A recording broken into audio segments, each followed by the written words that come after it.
Welcome to the Wayne Bennett Podcast, celebrating West Virginia's people, places, and the culture of Southern Appalachia. Now here's your host, Wayne Bennett. Hello, this is Wayne Bennett, and this is the Wayne Bennett Podcast, and this is our 27th episode. I'd like to give a shout out to Shelley Brightwell. This is her birthday week, and she's the new 32, she says. And also like to, you guys know that I'm a wrestling person, and the men's Olympic freestyle wrestling team took 5 people, won 5 medals, 2 gold, 1 silver, 2 bronze, and really a good showing for our Olympic wrestling team, and congratulations. The women didn't do too bad either. They took 5 people and won 3 medals. This week also we have something to celebrate. Our podcast in the Podomatic media range was ranked 27th in the country in the spoken word category, and that's a pretty good rating for us, and we're real happy with it. And the way we can keep that rating is you check in on our podcast, listen to us, and like us, and that'll help us out a whole lot. Our guest today, by some chance, you've probably driven around southern West Virginia and you've seen a blue gold corn roaster sitting somewhere, maybe in a parking lot, maybe at a festival or some type of event, and it's the West Virginia Mountain Ear corn roaster. We have the owners today, Diana and Mike Harris, and congratulations. Glad you're working a little bit now, and glad to have you here. Thank you. First question is, who came up with this idea of having a corn roaster? Well, we talked about it for 2 years, really, before anything happened, and it really come about by going to the fair. We'd get to the fair, first thing we'd do is go get a piece of corn, and we'd walk around and do our thing, and before we left, we went and got another piece of corn.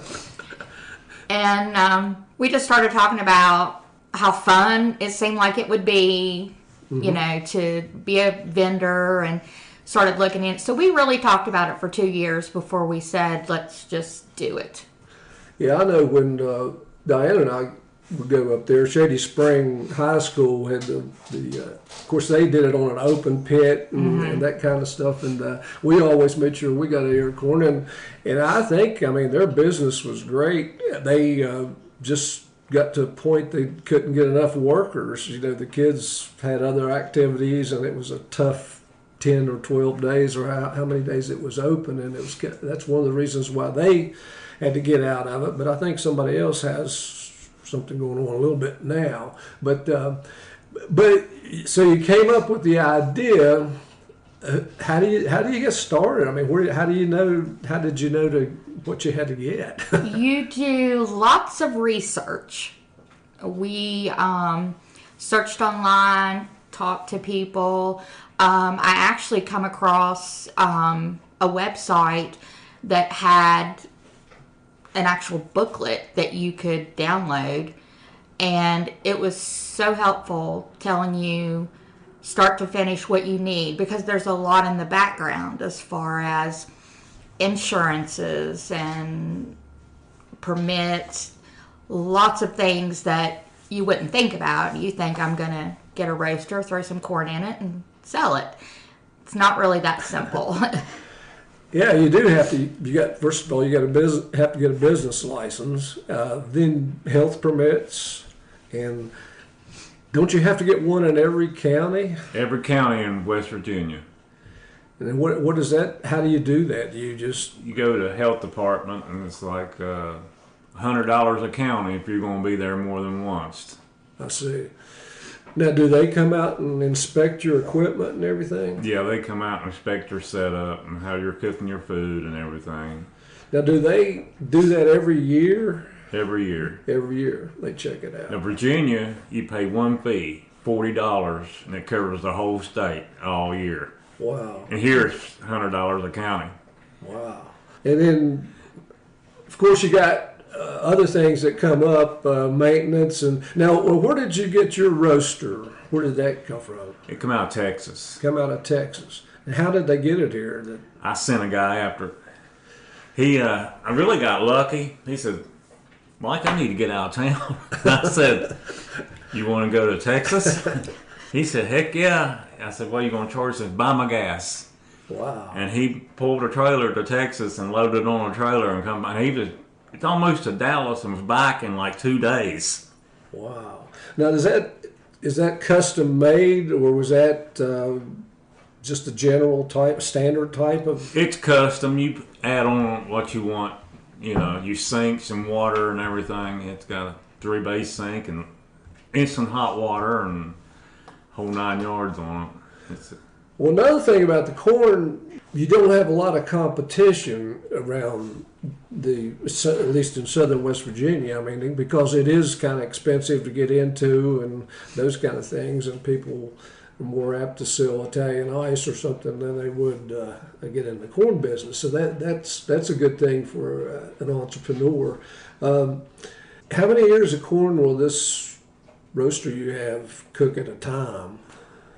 We can cook 100 at a time, but it varies to how big a crowd you have, to what we put in it, you know, what's selling. You don't want to cook them too soon. It'll dry out if it sits in there too long. Now, when you first started, you had potatoes too, didn't you? Yeah, we one of our first shows was at Weather Ground Brewery, a grand opening they had over there, and we had baked potatoes and corn. Well, you know, we was just starting out, and there was a guy there who had a food truck, big fancy nice food truck. Everybody, you know, they'd look over at us, they'd see that food truck, and they'd go to the food truck, and they had a pile of people out there. You know, it was kind of disheartening, but later on, you know, I told Dana, I said, we got to get some flash on this deal. I said, we look like a church bake sale over here, and, you know, people look at us and they go to. Finally, the guy run out of food with the food truck, so they had to eat what we had, and it all turned out good. And I had a baked potato up there we used for display. We made up, and somebody stole it off the counter. You know, we finally sold out everything too. But I said, man, I didn't give that guy a potato. You know, but Was that the first show you ever did? No, our first show was the auto fair. Oh, wow. Yeah, that was the very first show. And so you started off with a pretty big one then. We did, yes, we did, and we bought way too much. But you'd rather have too much than run out. Well, of course, when you learn when you go into business, and how do you get your corn? Where does that? corn can be rough. Because you want big ears. You want to give everybody a big ear of corn. You know, you don't want the little ears. And we have to weed out the little ears. And, you know, I drove to Charleston a couple times a week just to get corn from this guy I was getting it from. And I buy a lot of corn. I have it shipped in from Kroger's. I'll take close to 2,000 ears to Ohio to Bob Evans Farm this year. Wow. And most of this is southern corn. Is it a Golden Queen, or what is it? It's most of it is peaches and cream. Peaches and cream. Yeah. Yeah, I like. So it is. I mean, you got to pay attention to the market and price of things is going up and down, and later in the year, you know, it's hard to get. But Florida, they grow 2 crops of it. You know, and the last corn we got come out of Virginia. How many months a year are you open or in business? We run from April to into October. Well, we took a survey on our podcast, and the question was, besides cinnamon rolls at the state fair, what was your favorite food, concession food? And 67% of the people said corn. And then they had the cattleman steak sandwiches and candy apples, a little bit of everything. But we kind of figured that maybe the cinnamon rolls might kind of figure in there. So we kind of took them out of it. Tell me about some of the shows. I know you just did a big one in St. Albans not too long ago, and then you've done one at a Christian retreat. And what's the biggest show you guys have done in the last few years, or as far as money-wise or people-wise? well, people-wise, yeah. It'd have to be Probably Hillbilly Days. be Hillbilly Days or Hillsville Flea Market. I see. That's a big deal down there. Yeah, Now we're in the VFW down there a lot. Now, how long were you down there? We'll be down there 3 days. Yeah, 3 days. Now, you've been to Kentucky too, haven't you? That's where Hillbilly Days Oh, is that's at. where Hillbilly Days. That's a big one too. That's about 300,000 people. Now, are they going to have that this year? They canceled it, and it's in April. It's our first show every year, and they canceled it because of the virus. And what's the farthest away you've gone? I know you're primarily in Southern West Virginia, but We go to the Bob Evans Festival, which is in Ohio. We've done probably the farthest was that maybe Kentucky. When I done that fair, Yeah, there's a fair, a county fair we did. We've never been further than 3 hours around. when is the Bob Evans? Is it it's the second week of October. October. It's a nice festival. It's on the farm. And lots of artisan there, things that we go to a lot of fairs, and it's things that you would never see anywhere else. That's probably my favorite, going there. You have to be hand-picked to get in there. Really? You can't buy your way into this place. They come and find you and invite you to come. You're going back this year, right? Yeah. Oh, that's our favorite. Yeah. And we've been to the Bob Evans farm, but not during the festival. We'll have to make it a point to get up there sometime. And then you're also, another big one coming up, I guess, is Bridge Day. Yeah. Bridge We'll Day. be at Bridge Day. And then that, if everything goes fine, and the weather's pretty, that It don't make no difference. I don't care if it's raining at Bridge Day. they come. Yeah, they Yes. come. And what we sell is hot. And, they want their picture made with the corn roaster and everything else people does. And it's... Now you, somewhere along the line, you decided to get rid of the baked potatoes and funnel cakes. You Picked up funnel cakes. introduced that. Now that's done quite well, right? It has. The funnel cakes we really didn't have anything for kids. And the funnel cakes are a huge hit. Mike has his own little special recipe, and we get so many compliments on them, how they taste better, they're fluffier. So that really helped us to have something sweet. Well, how did now you got to mix that up beforehand? How do you bake it? I mean, do you? I got in a bind. we was at a show, and we was buying the store-bought mix in a bag. And we run out, and I had a guy run some down to Virginia to me from Beckley. He run it down, more of it. And we started running out again. Wow. So I had to go to Walmart and learn how to mix up my own mix with flour and everything else to get. So you liked it? And it turned out good. It's half the cost and it tastes a whole lot better. Wow. Well, you might have to patent that then, or don't tell anybody. Secret ingredients. I don't even know how to make it. And then you added, somewhere along the line, you added lemonade, and so that's your roasted corn, lemonade, funnel cakes. And funnel cakes are doing great. And when I first started making those funnel cakes, I've never made one in my life, and they look like some alien life form. We had a funnel cake graveyard going on over the hill till we got it down. It's not as easy as it looks. Now, last year, during the pandemic, didn't have a lot of activities. Did you work any at all? Not one day. Not one day. All the festivals were canceled and everything, but the government did help a little bit with stimulus and kind of helped so you survived. And what would you say is the most demanding part when you got a show coming or getting ready the next day? What's the most demanding part of a show or getting ready for a show? I think making sure we have enough supplies and all of our supplies. It's a 2-day thing trying to get ready, get everything cleaned, back in the trailer, making sure where we're going, what the head count is, and motels. Getting ready is a big part of it.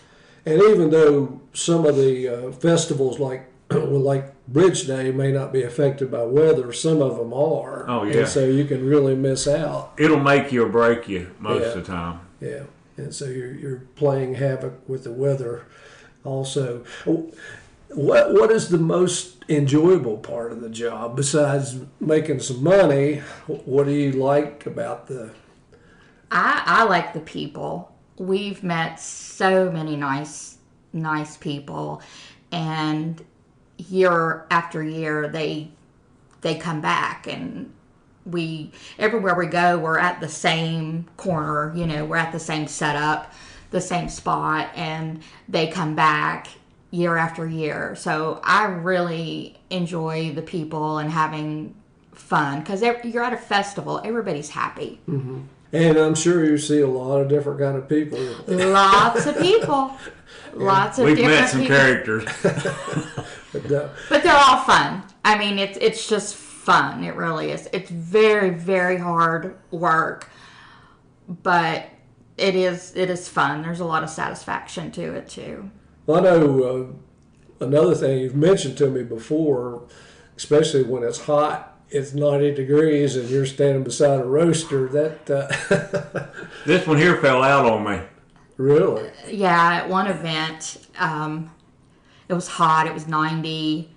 We were on asphalt, and we have the corn roaster on one side of us and the funnel cake, and we were so busy, and I knew I was going to pass out, and I didn't want to do it in front of everybody, so I just looked at him and said, I gotta go. And tried to find a place to sit down, and literally passed out, ended up in the hospital. That was our first anniversary. Oh. And we spent it in the hospital. So well, you won't forget that. No. But you have to, it's so busy and fast paced, but you have to hydrate. I learned a very big lesson there, that you have to still take care of yourself. Mm-hmm. And so we always have extra water, vitamin water, cooling towels. So we'll not let that happen again. I was down there, she left, and I was covered up, and the police come up there, and they said, the EMTs are attending your wife trying to get her vitals back up. I didn't know she done went down there and fell out, and I said, okay, and I just kept slinging food, and then a little bit, they come back up there, and they said, they're transporting her to Thomas Memorial. I said, can you watch this a second? He said, yeah, and I took her pocketbook and stuff and sent me on my way. Well, do you, when you fix dinner at the house, do you eat a lot of corn? Well, we really don't. Now, when we're at festivals, it's breakfast, lunch, and dinner. I love the way it cooks in the corn roaster. Yeah. I don't know what it is. We'll have people come up to us and say, really, what do you do to this corn?